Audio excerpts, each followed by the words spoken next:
everyone, this is Sam from Inside the Bottle TV. Today we have a great episode. We have guests on the show, Chris Peterman with American Sommelier Maine chapter, with the Maine chapter. And we have a great video talking about a port and a sherry, and also an introductory video and promotion video for upcoming classes in Maine for all of you Mainers or New Englanders that are traveling to Maine and would like to join into one of Chris's classes. It's a 2-day class, I believe. Two classes. 2 classes, 1 day on port, 1 day on sherry. And Madeira. Port and Madeira, 1 day on sherry. Awesome. So it's happening on the 26th and 27th of this month. We'll get a little more into it in depth shortly. But welcome to the show, Chris. Thanks, Sam. Nice to be here. I know we've been talking about doing this for a long time, so glad we can work it out. Here we are. It's been kind of a rough start to the morning, but we're here, and we're going to do this quick. So, do you want to talk a little bit about what we have? Yeah, so let's get started. So we have a sherry here. This is Aurora. It is a manzanilla, which is a style of sherry. Okay. And I'm totally new to this as well, so I never really got a chance to study port or sherry. Although I can tell you Chris has been a great teacher, this is kind of where I've learned a lot about my wine education. Is through Chris and American Sommelier Maine, so thank you for that. Yeah, absolutely. So sherry, I think, a lot of times is a little bit, has a stigma. I think a lot of people, when they think of sherry, especially the younger drinking crowd, thinks of it as something their grandmother drinks or something you cook with. And it's much more than that. And we could literally teach a class on it, which we're going to. It'll take about 3 hours. But just to kind of get a little bit of sherry, there's a bunch of different styles. So there's Fino sherry. Okay. There's Manzanilla, which is a Fino, but it's from a special town called San Lucar de Barrameda. And then there are Amontllados and Olorosos, and there are dessert style sherries as well. The other thing that people think a lot about sherry is that it's sweet. It's not necessarily sweet. This style of sherry is extremely dry, bone dry in fact.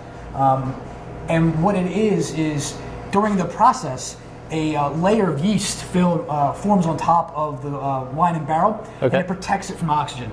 Interesting. So most sherry is actually oxidized. Finos are not. So this is a Manzanilla from San Lucar de Barrameda. Fino style. Fino style. Gotcha. Yes. Okay. And let's give it a try. Wonderful. Let's get into the nose.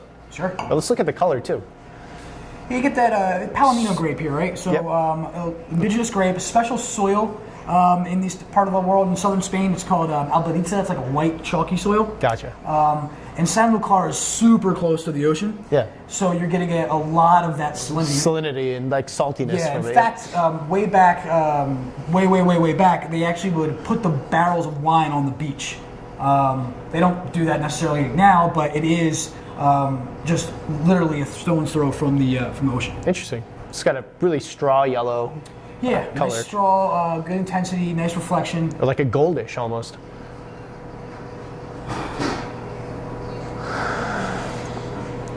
Don't forget about all those things we talk about, right? Smell like a dog. That's right.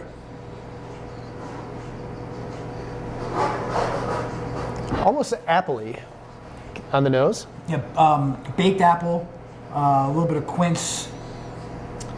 Dried fruit, but you can smell the salt. I mean, you almost like you're standing next to the ocean. Yep.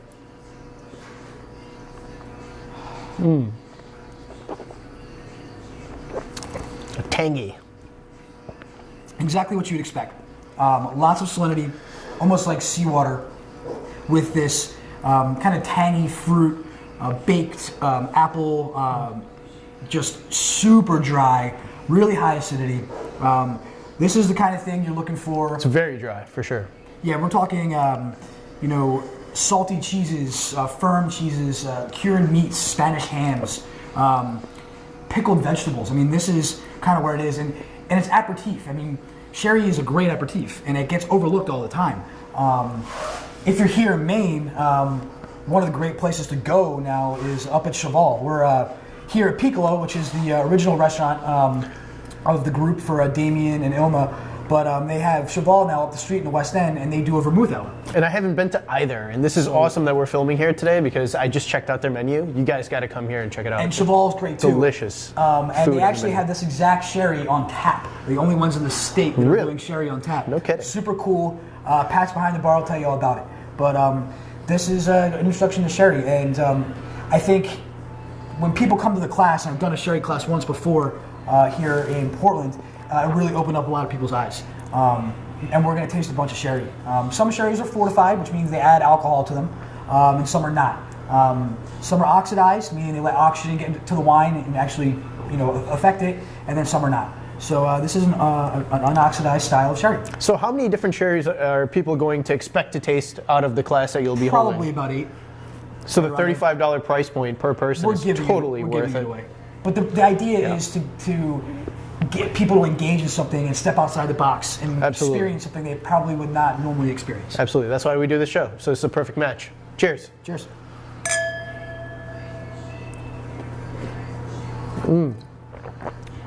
So a little sherry knowledge for you guys from the very own Chris Peterman. Shall we jump into the port? Yeah, let's get right to it. Cool. So now we go a little further west on the Iberian Peninsula. Okay. And we get into Portugal and port. This is Vieira de Sousa. It's a third generation family winemakers. And it says LBV on the label. Yes, it does. Which means? Late bottle vintage. Now there are a whole lot of different styles of port. Once again, something that I think a lot of people don't really understand. Okay. But it starts, port is made with local indigenous varietals. Sure. There is Tempranillo in there. That's not the name they use, but there's all different styles of grapes, and it's a fortified wine, right? So what they're doing is they're adding a neutral spirit, a brandy spirit, to stop the alcoholic fermentation and leave sugar. It also raises the alcohol level. So a lot of ports are going to be in that 17, 18, 20 or so plus percent alcohol. So a lot more, sweetness here compared to the Aurora Manzanilla, Sure, which is some sugar. totally, Okay, so there are a lot of different styles of port. Sure. Most of them are fortified, right? So they add that addition of alcohol, neutral brandy spirit. And we get high alcohol wines with a little bit of residual sugar. Now, the entry level for ports is going to be your ruby ports. They're pretty basic, sometimes not even fortified. Okay. After that, you're going to have tawnies, and then coletas, and then... what is coletas again? So that is a vintage tawny. So a tawny port is an average age wine. So you'll see like 10-year tawny, 15, 20. It doesn't mean the wine is that old. It's the average age of the wine that's blended. So you're not going to see a vintage. And it's blended through a bunch of barrels that are... They pull from different barrels and bottle and things like that. Okay. A coleta is actually a vintage port, vintage tawny port. Gotcha. Right? So it's aged, oxidizes a little bit. Now, the color in tawny is going to actually be that color, so it's going to look almost like a brickish red. Okay. Whereas you get into LBV and vintage ports, you're going to have this nice, like, dark, ruby, almost bloody color. So then you have late bottle vintage and vintage port. Vintage port only happens in the best years, and it's declared by the winemakers as a vintage good enough to put it on the label. So all of the wine will come from that year. Okay. Then late bottle vintage basically happened because the winemakers would have all of this vintage port, but they couldn't sell it or couldn't get rid of it, so it would stay in barrel. And it stayed in barrel longer, so it would age longer. So this is a 2008. So it's a late bottle vintage, yes. Okay. So they waited and they bottled it afterwards. And the price point on this is perfect. I mean, it's nice. like $18, $19 a bottle, I believe. And also the Aurora is around the same price, maybe $15, $16 a bottle. Mm-hmm. Now these are great. This is a great port to kind of start with. Check it out. And the well-made ports, they're going to have that presence of sweetness, but because of the acidity and some of the tannin in the grapes, it's not going to feel like you're drinking dessert, you know? Mm.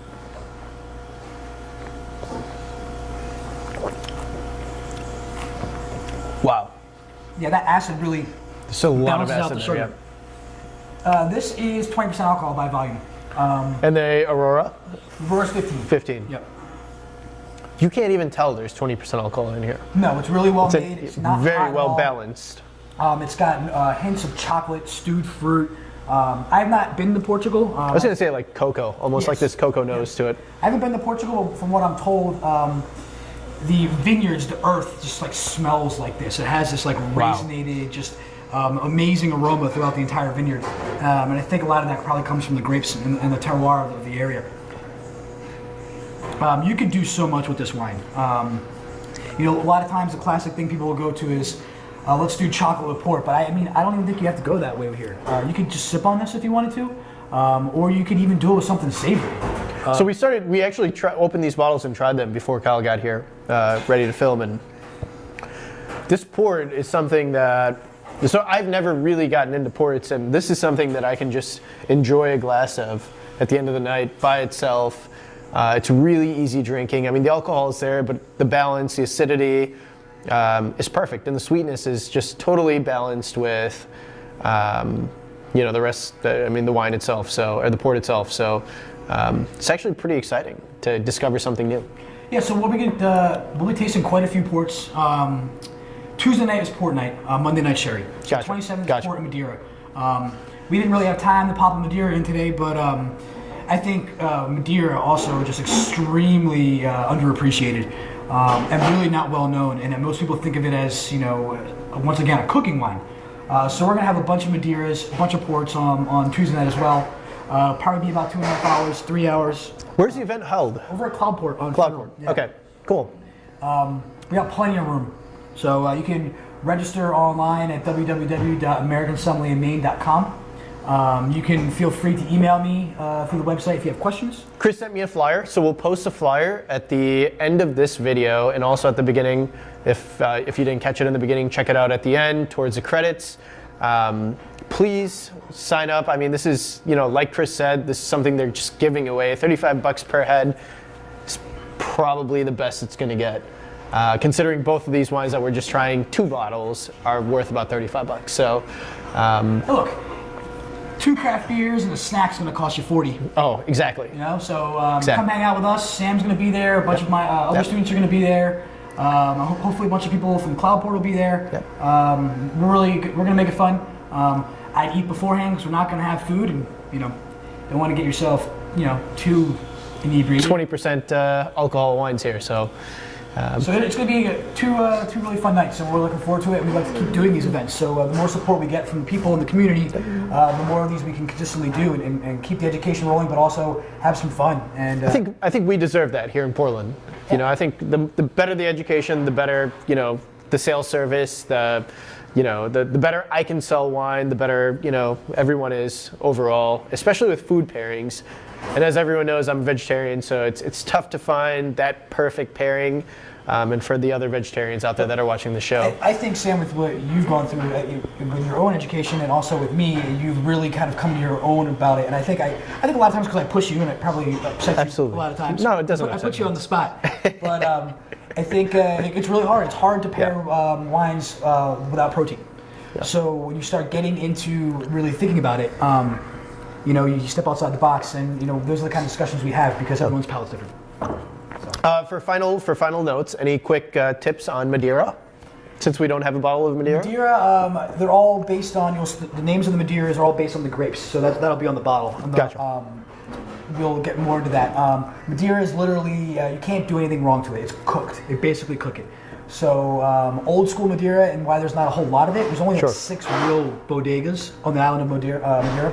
And it takes over 20 years because they literally put it in a barrel, put it in the attic of a barn, and let it cook for 20 years. Wow. Now, they make inexpensive Madeiras where they put it in a steel tank and run hot water around it. Sure. But you're basically cooking it and oxidizing it. I mean, you could take a bottle of Madeira, open it, have a glass, put it on your counter, and not touch it for a month, and it's fine. You can put it in the microwave if you wanted to. It's not going to affect it.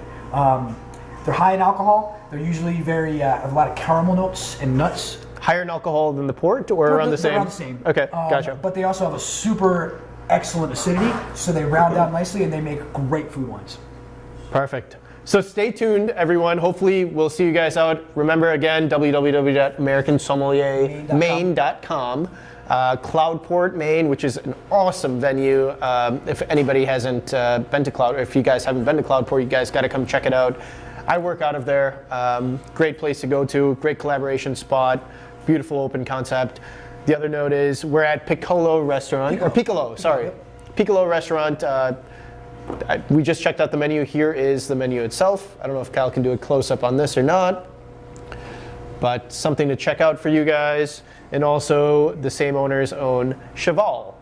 which is on the West End. Yes, Ilma and Damien. And my Damien. team. Thank you to you guys. Yes, by thank the you way. for allowing us to shoot here. Yes, Ilma absolutely. is a James Beard nominee for pastry. Really? Didn't know that. She's awesome. I used to work with her way back when at Grace when I first moved back from New York City. Cool. And I would check out Cheval. Go to Vermouth Hour. It's every day from 5 to 6. Hit up Pat McDonald behind the bar. He will talk your ear off about sherries and all types of other stuff. And you can catch this guy on tap. On tap. Which is super cool. Yeah, awesome. Thanks for tuning in, guys. This is our episode for the day. Again, please sign up, and hopefully we'll see you guys out at the tasting on the 26th, 27th, Monday and Tuesday in February, and $35 a person again. And hopefully you guys tune in for the next episode. Follow us on Facebook, follow us on Instagram, follow us on YouTube at Inside the Bottle TV. Thank you, Chris, for being on the show. Appreciate it.